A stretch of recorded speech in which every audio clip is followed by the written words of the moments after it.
नमस्कार साथियों, आज हम आपको एक ऐसी शख्सियत से रूबरू करवाने जा रहे हैं जिन्होंने अकादमिक शिक्षा में और प्रतियोगी परीक्षाओं में मील के पत्थर स्थापित किए हैं, जिसे हर कोई विद्यार्थी पाना चाहता है, परंतु बार बार इतनी सफलताएं प्राप्त करना, बार बार टॉपर बनना, लगभग हर परीक्षा का टॉपर बनना निश्चित ही इन्हें हम सभी विद्यार्थियों से बहुत आगे करता है। मित्रों, आज हम आपको मिलाने जा रहे हैं ईशा गुप्ता से, जिन्होंने कक्षा 12 विज्ञान वर्ग में वर्ष 2009 में पूरे राजस्थान में 5वां स्थान प्राप्त किया, 5वां स्थान प्राप्त किया। वर्ष 2013 में द्वितीय श्रेणी शिक्षक भर्ती परीक्षा में पूरे राजस्थान में टॉप किया, यानी राजस्थान टॉपर रही। वर्ष 2015 व्याख्याता परीक्षा गणित में पूरे राजस्थान में इन्होंने प्रथम स्थान प्राप्त किया, राजस्थान टॉप किया। लगातार टॉपर बनते जाना इनकी फितरत है। और दिसंबर 2016 में नेट जेआरएफ की परीक्षा में ऑल इंडिया में 33rd रैंक प्राप्त की। इसी बीच हनुमानगढ़ जिला प्रशासन के द्वारा बेटी बचाओ बेटी पढ़ाओ अभियान में हनुमानगढ़ जिले का ब्रांड एम्बेसडर भी इन्हें नियुक्त किया गया। इतनी सारी उपलब्धियां लेकर इतनी छोटी सी आयु में निश्चित ही हमारे लिए एक प्रेरक का काम करेगी, ऐसा सोचकर मैंने आज इनसे रूबरू करवाने के लिए, इनकी सफलता के राज जानने के लिए ये वीडियो आप सभी के समक्ष लेके आया हूं। तो मिलते हैं मित्रों अपने ईशा को। सभी अभ्यर्थी आपसे ये जानना चाहते हैं कि आप जो लगातार टॉप रह रही हैं, अभ्यर्थी आपको एक रोल मॉडल मानते हैं, आपसे मार्गदर्शन लेने के लिए आते हैं, आप परीक्षाएं लगातार टॉप करती हैं, आपको कैसा महसूस होता है ये लगातार सफलता प्राप्त करने पर? निसंदेह बिल्कुल अच्छा लगता है जब हमारे द्वारा की गई मेहनत का परिणाम सकारात्मक आता है, तो इससे और भी अच्छा करने की हमें प्रेरणा मिलती है। और यह सोचकर भी अच्छी अनुभूति होती है कि हमारी मेहनत और लगन और परिणाम के कारण लोग हमें जानते हैं, मुझे अनुसरण करना चाहते हैं। आगे मैं इस आपसे ये पूछना चाहूंगा कि आप जो ये टॉप कर रही हैं, ये टॉप करने की प्रेरणा आपको कहां से मिलती है, लगातार परीक्षाओं को टॉप करते जाना? वैसे तो मुझे हर छोटी छोटी बात प्रेरित करती है, पर सेकंड ग्रेड में टॉप करने की प्रेरणा मुझे एक छोटे से किस्से से मिली। शायद सर आपको याद ना हो, मैं आपके पास सेकंड ग्रेड की तैयारी के समय आई थी। उस समय आप पेपर रीडिंग कर रहे थे। तब आपने मुझे ये कहा था कि ईशा, इस न्यूज़पेपर की फ्रंट पेज पे तेरी फोटो आएगी। तब मैंने आपको बोला था कि सर फोटो एक बार आएगी बहुत है, अब बारी बारी फोटो थोड़ी ना आएगी। तब उस टाइम आपने कहा था कि लगन और मेहनत से सब कुछ पॉसिबल है। उस समय तो मैं वहां से आ गई, लेकिन उसके बाद ये बात रोज मेरे दिमाग में रिपीट होती। फिर उसके बाद मैं मेहनत और लगन से अपने टारगेट में जुट गई और परिणाम आपके सामने है। देखिए, इससे एक चीज तो स्पष्ट होती है कि टॉपर बनना या कोई भी कार्य करना एक छोटी से छोटी चीज से भी ग्रहण किया जा सकता है। जैसे ईशा ने एक छोटी सी बात से ग्रहण किया कि एक बार आ गई है। एक बार आने का तात्पर्य उस समय इनका ये रहा कि कक्षा 12 में मेरिट में आने पर ये फ्रंट पेज पे आई थी। तो बाद में मैंने सेकंड ग्रेड के टाइम कहा और इन्होंने उस बात को गांठ बांध लिया। निश्चित ही ये एक छोटी सी बात थी, पर इनको लक्ष्य निर्धारित करने के लिए एक बहुत बड़ी साबित हुई। निश्चित ही ये हम जब कोई भी चीज से प्रेरणा लेना चाहते हैं तो ले सकते हैं। कहने का तात्पर्य यही है। हम सभी अभ्यर्थी जो हमारे हैं लगातार वो पूछते रहते हैं। उस वही क्वेश्चन मैं ऐसा से करना चाहूंगा कि वर्ष 2013 में आपने वरिष्ठ अध्यापक परीक्षा को टॉप किया, उसके बाद व्याख्याता परीक्षा को टॉप किया। तो अभ्यर्थी ये जानना चाह रहे हैं कि टॉप करने के लिए क्या पढ़ना चाहिए, कितने घंटा पढ़ना चाहिए, और विशेषकर आपकी व्यूह रचना परीक्षा प्रतियोगी परीक्षाओं की तैयारी करते समय किस प्रकार रहती है, आप हम सभी से साझा करें। मैं किसी भी परीक्षा की तैयारी बहुत ही सिस्टमैटिक तरीके से करती हूँ। सबसे पहले मैं उस परीक्षा से संबंधित सिलेबस को याद करती हूँ। उसके बाद लास्ट ईयर्स के प्रश्न पत्र को देखती हूँ और इन सब के बाद मैं पाठ्य सामग्री जो भी सिलेबस से संबंधित है उन्हें एकत्रित करती हूँ।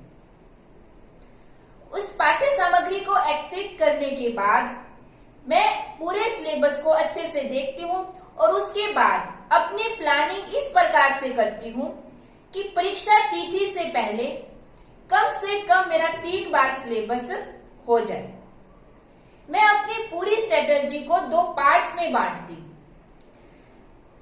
एक तो परीक्षा की तिथि से 1 महीने पहले और एक परीक्षा की तैयारी शुरू करते समय मैं अपने सिलेबस को लेकर अपना टाइम टेबल इस प्रकार से बनाती हूँ कि देख लेती हूँ कि ये सिलेबस कितने महीने में होगा।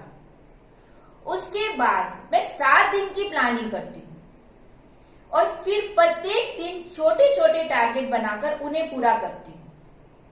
7वें दिन कुछ भी नया नहीं पढ़ती, जो पिछले 6 दिन का पढ़ा हुआ है उन्हें रिपीट करती हूँ, या किसी कारणवश मेरा उस 6 दिन में कोई टारगेट रह गया तो 7वें दिन पूरा करती हूँ और फिर यही कंटिन्यू 7 दिन बाद ये रिपीट करती रहती हूँ।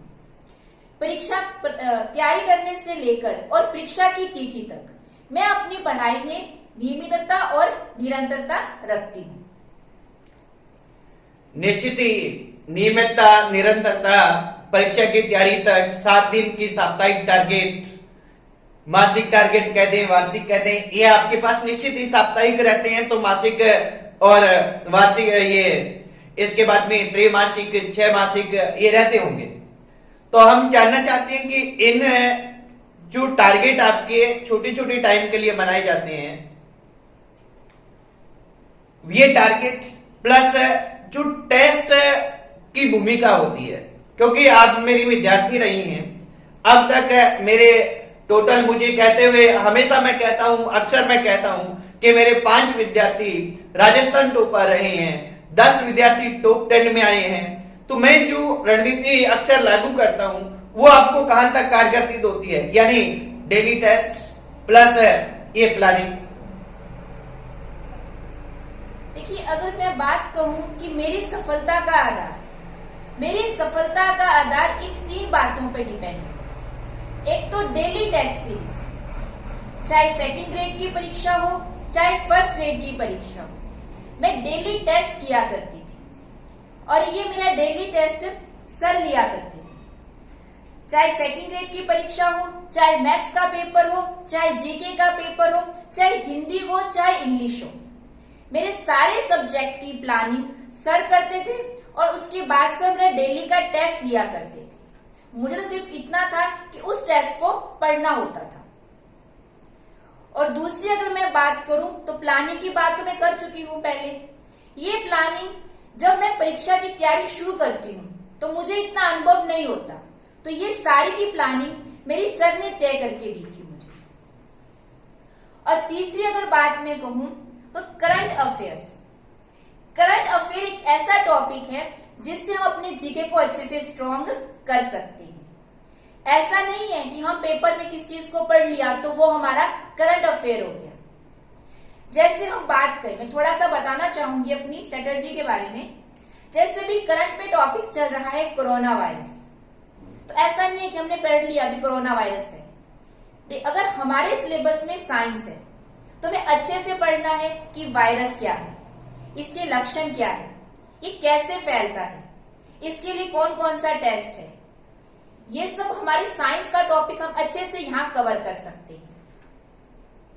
अगर हमारे सिलेबस में जिसकी भी हम तैयारी कर रहे हैं अंतरराष्ट्रीय संस्थाएं हैं, तो कोरोना वायरस ऐसा तो है नहीं कि किसी ने इसका मतलब किसी व्यक्ति विशेष ने इसका नाम दिया हो, किस संस्था ने इसका नाम दिया है तो वो संस्था कौन सी है, उसके बारे में पूरी जानकारी, इसको महामारी किसने घोषित किया है उस संस्था के बारे में जानकारी। तो यहां से हमारा इंटरनेशनल वाला टॉपिक कवर होता है। अगर हमारे सिलेबस में संविधान है तो हमें लॉकडाउन क्या है, कर्फ्यू क्या है, इन सब के बारे में जानकारी। इसके साथ साथ अगर इकोनॉमिक्स है तो इकोनॉमिक्स के बारे में भी, इसका जो कोरोना वायरस है इसका हमारे इकोनॉमिक्स पे क्या इफेक्ट पड़ रहा है उस सब के बारे में कंप्लीट जानकारी। यानी हम एक कोरोना वायरस वर्ड से अपना साइंस, इंटरनेशनल रिलेशन, देश विदेश के संबंध, संविधान, ये सब अपने अच्छे से कर सकते हैं। और मैं ऐसे ही अपना जीके पढ़ती हूँ। निश्चित ही बहुत ही अच्छी बात बताई कि जो करंट अफेयर्स में चल रही है, जो चर्चित घटनाएं हैं, उनको जोड़कर उनसे संबंधित आसपास के क्वेश्चन तैयार किए जाएं, क्योंकि वो क्वेश्चन ज्यादा बनने की संभावना रहती है।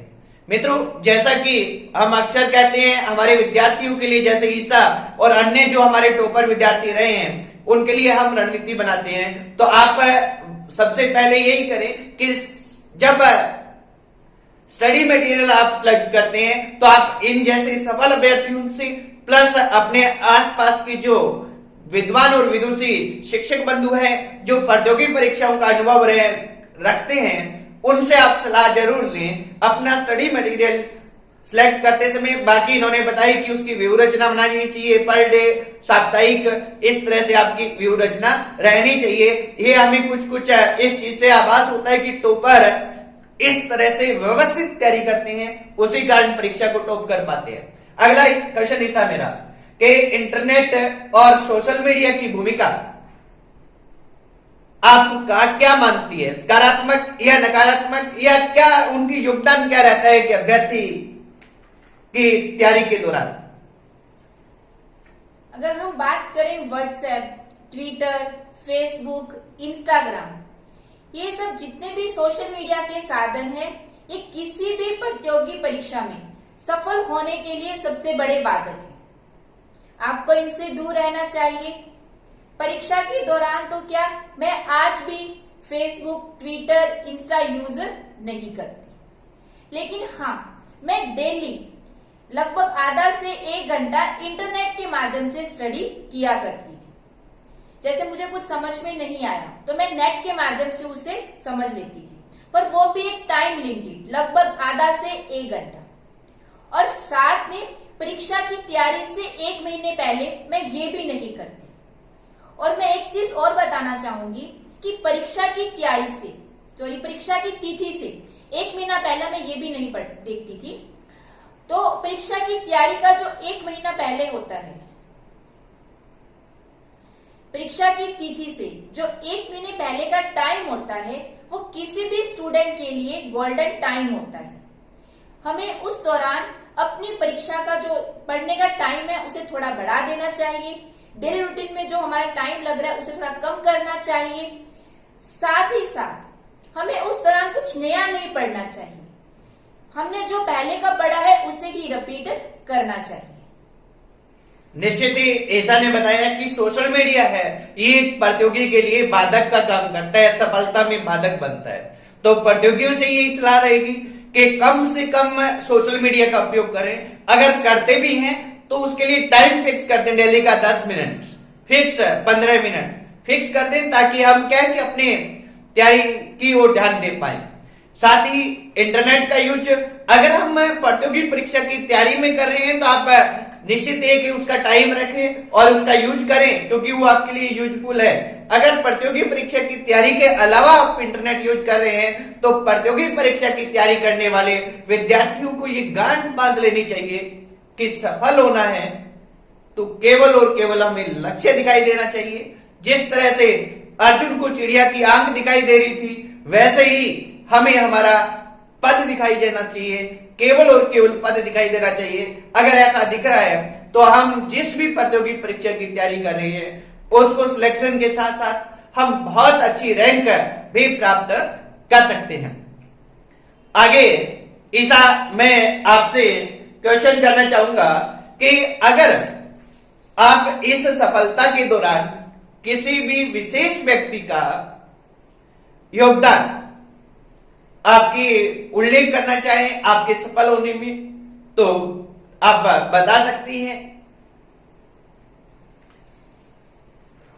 किसी भी व्यक्ति की सफलता में ईश्वर, माता पिता और उसके परिवारजन का अद्वितीय योगदान होता है। मैंने यह सफलता अपने माता पिता के कठोर परिश्रम और स्नेह से प्राप्त की है। साथ ही मैं दो व्यक्तियों का विशेष उल्लेख करना चाहूंगी। एक जितेंद्र सहारण सर, जिनसे मैं कक्षा 11 से लेकर आज तक मैथ्स करती आई हूं। मैंने जो मैथ्स में यह सफलता हासिल की है उसका सबसे बड़ा आधार सारन सर ही है। वास्तव में अगर मैं ये बात कहूं कि पीलीबंगा से मैथ्स के अंदर इतनी अधिक संख्या में और टॉप रैंक के साथ जो सिलेक्शन हो रहे हैं उसका कारण सारन सर ही है। और दूसरे उग्रसेन सिहाग सर, यानी कि सर आप। उग्रसेन सर ने मुझे शून्य से उठाकर शिखर तक बिठाया है। अगर मैं सर से ना मिली होती तो हो सकता है कि मेरा सिलेक्शन हो जाता, पर इतनी अच्छी रैंक के साथ नहीं।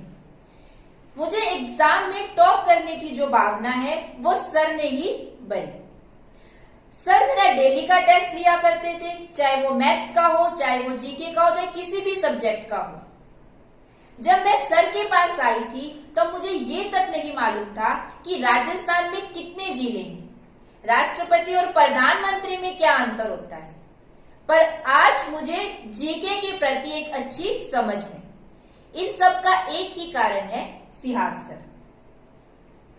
शायद इन जैसे गुरुओं की महानता के कारण ही एकलव्य जैसे शिष्य ने अपने गुरु के लिए अपना अंगूठा गुरु दक्षिणा में दे दिया। इसके साथ साथ अनुपम मंथन एकेडमी पीलीबंगा के स्मर्थ स्टाफ का भी योगदान है, जहां से मैंने फर्स्ट ग्रेड और सेकंड ग्रेड दोनों की कोचिंग ली है। जैसे आप कह रही हैं कि मैंने कोचिंग ली है, तो आप कोचिंग की भूमिका को अभ्यर्थी की तैयारी के दौरान किस तरह से देखती हैं? कोचिंग की क्या भूमिका रहती है?